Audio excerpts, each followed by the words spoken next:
Hello friends, मैं संदीप आप लोगों को बहुत बहुत स्वागत करता हूं यूस्कोर क्लासेस में। और लास्ट वीडियो जो है मैं आपके साथ लेके आया था सुकन्या समृद्धि योजना के ऊपर। अब उसके बाद जो है मेरे पास कुछ क्वेरीज आई कि सिर्फ गर्ल एजुकेशन हायर एजुकेशन के लिए ही क्यों, आप बॉयज़ की हायर एजुकेशन या फिर अदर एक्सपेंसेस जो होते हैं, काफ़ी हाई एक्सपेंसेस जो होते हैं, उनके लिए आप कोई स्कीम ज़रूर बताइए। तो फ्रेंड्स, आज मैं जिस स्कीम के बारे में बात करने वाला हूँ, जिस इन्वेस्टमेंट स्कीम के बारे में बात करने वाला हूँ, वो देखिए ऑलमोस्ट गर्ल्स बॉयज़ फैमिली किसी के भी कोई भी एक्सपेंसेस हों तो उन सब में आप यूज़ ले सकते हैं। बहुत ही मुझे स्पेशली बहुत अच्छी स्कीम लगती है एक मिडिल क्लास फैमिली के लिए, स्पेशली जो उतना ज़्यादा इन्वेस्ट भी नहीं कर सकते हैं। उनको ये हमेशा डर रहता है कि कहीं हमें जो है सडन अगर जो है पैसे की ज़रूरत पड़ गई तो हम क्या करेंगे। तो ये एक स्कीम ऐसी है जहां आप इन्वेस्ट भी कर सकते हैं, रिबेट भी ले सकते हैं, और साथ ही साथ में अगर आपको कभी भी इन बिटवीन एक्सपेंस की ज़रूरत पड़ती है तो आप विड्रॉल भी करा सकते हैं, उसके अगेंस्ट लोन भी ले सकते हैं। तो आज मैं बात करूंगा पीपीएफ अकाउंट के बारे में, जो कि बहुत ही अच्छी इन्वेस्टमेंट स्कीम है। और ये पीपीएफ अकाउंट जो है 1968 में 1 जुलाई 1968 में जो है फोर्स में आई थी, तब से जो है ये चल रही है। इसके बाद जो है हम बात कर लेते हैं एलिजिबिलिटी की जो है कौन कौन लोग एलिजिबिलिटी। देखिए, रेजिडेंट इंडिविजुअल जो है इसके लिए एलिजिबल है, कोई भी रेजिडेंट इंडिविजुअल हो, माइनर भी इस केस में एलिजिबल हैं, इवन अनसाउंड माइंड पर्सन भी इसके लिए जो है एलिजिबल है। सिर्फ ये है कि उसके साथ कोई गार्जियन ज़रूर होना चाहिए, even in the case of minor as well, right. एक पर्सन जो है सिर्फ एक ही पीपीएफ अकाउंट खोल सकता है, other than the cases of minor and unsound mind person, ठीक है। अब जो है क्या डॉक्यूमेंट्स जो है आपको लगते हैं और कहाँ पे आप ये अकाउंट जो है ओपन करा सकते हैं, इसके रिगार्डिंग में है कि आपको बैंक या फिर पोस्ट ऑफिस ऑथराइज्ड एंटिटीज़ हैं जहाँ पे ये अकाउंट आप ओपन करा सकते हैं।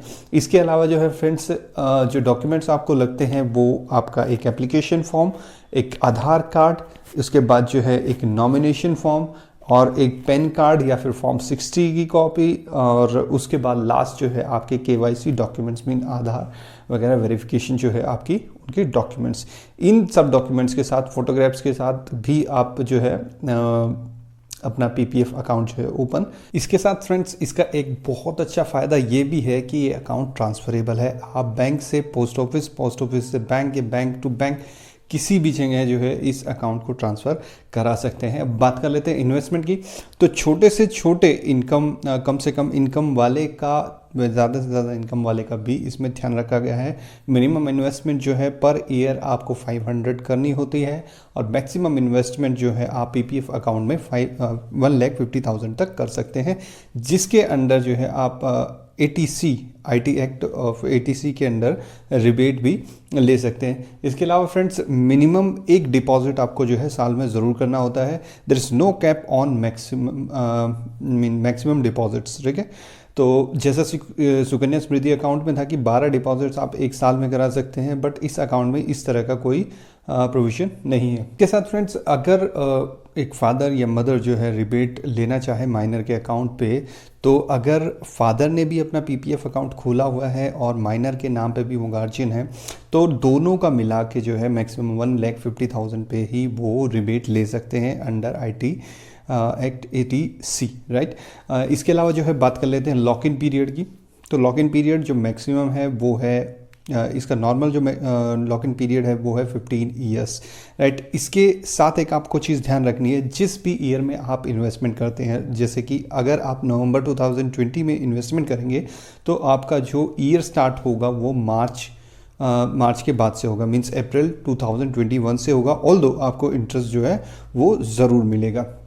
इसके बाद अगर आपके 15 ईयर्स कंप्लीट हो जाते हैं तो यू हैव 3 ऑप्शंस। आप चाहे तो उसको जो है पीपीएफ अकाउंट को क्लोज करा सकते हैं। इसके अलावा जो है आप विदाउट एनी इन्वेस्टमेंट उसको कंटिन्यू रख सकते हैं। अदरवाइज फ्रेंड्स, आपके पास एक और ऑप्शन है कि आप 5-5 साल के ब्लॉक में जो है इसे एक्सटेंड करा सकते हैं, बिल्कुल नॉर्मल पीरियड के साथ।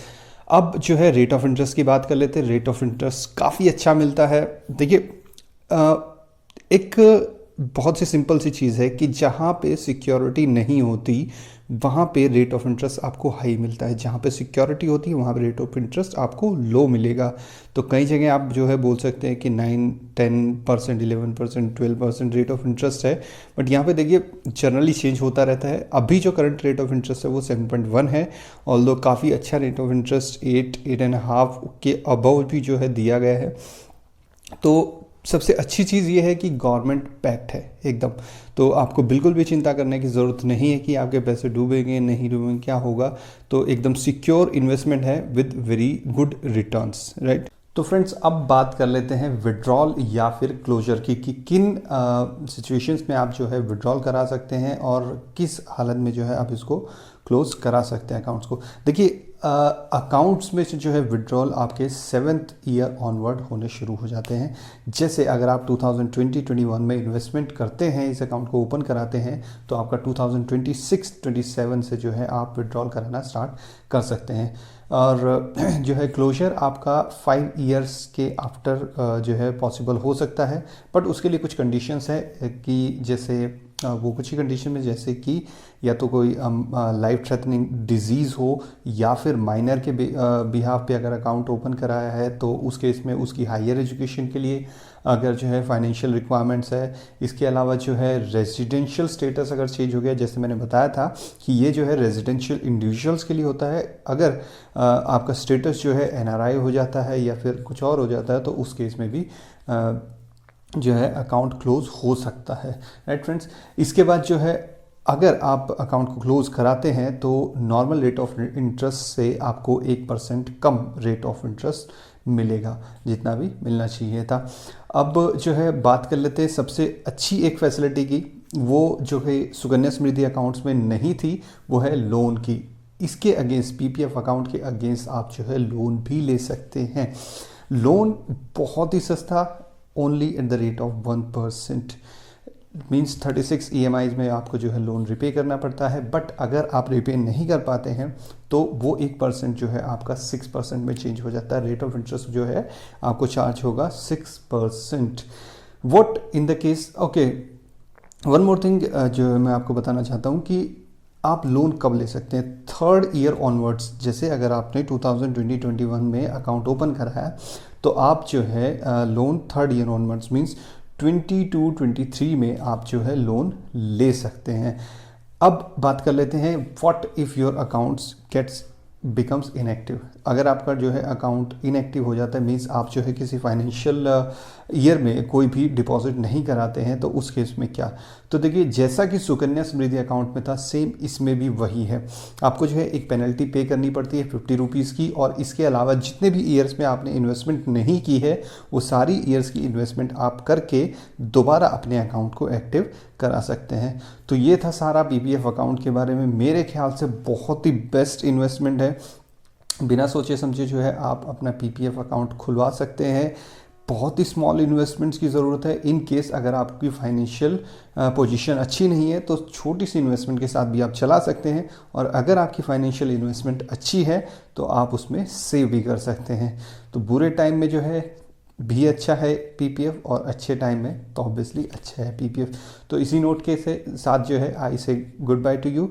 तो take care, stay home, stay alive, bye.